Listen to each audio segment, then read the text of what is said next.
Pour parler des finances de la ville, aujourd'hui, la ville de Grenoble, elle est endettée de façon historique. Plus de 40 ans après les années Carignon, la dette reste à un niveau élevé, ce qui fait qu'on est sensible à la variation des taux d'intérêt, avec des intérêts financiers qui sont importants pour la ville. Et puis, il y a cette inflation très importante qui touche notamment les factures d'énergie, même si la ville de Grenoble a réussi à baisser ses consommations dans les bâtiments de façon très importante ces 15 dernières années, 40% de baisse.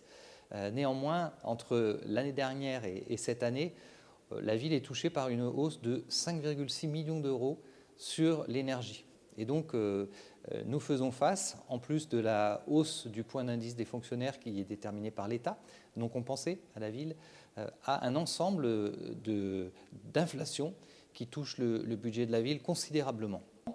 Et puis dans le contexte de multicrises aujourd'hui, la crise sanitaire, la crise climatique, il est important, et les organismes qui s'occupent de ces questions le disent tous, que les collectivités investissent de façon très importante, beaucoup plus qu'aujourd'hui, en matière d'adaptation au changement climatique, en matière de végétalisation, de retour de l'eau, de la fraîcheur dans la ville, parce que dans les prochaines décennies, cela sera impératif pour les habitants.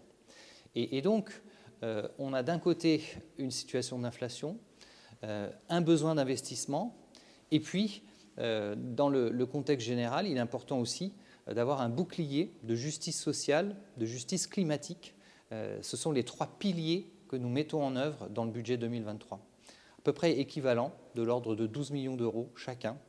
Et donc, nous sommes finalement contraints à augmenter la contribution par les taxes des propriétaires au niveau de la ville, propriétaires qui, lorsqu'ils sont occupants, ont bénéficié ces dernières années de la suppression de la taxe d'habitation. Et on s'est assuré que la contribution supplémentaire qui est demandée reste bien inférieure à l'économie qui a été générée par la suppression de la taxe d'habitation.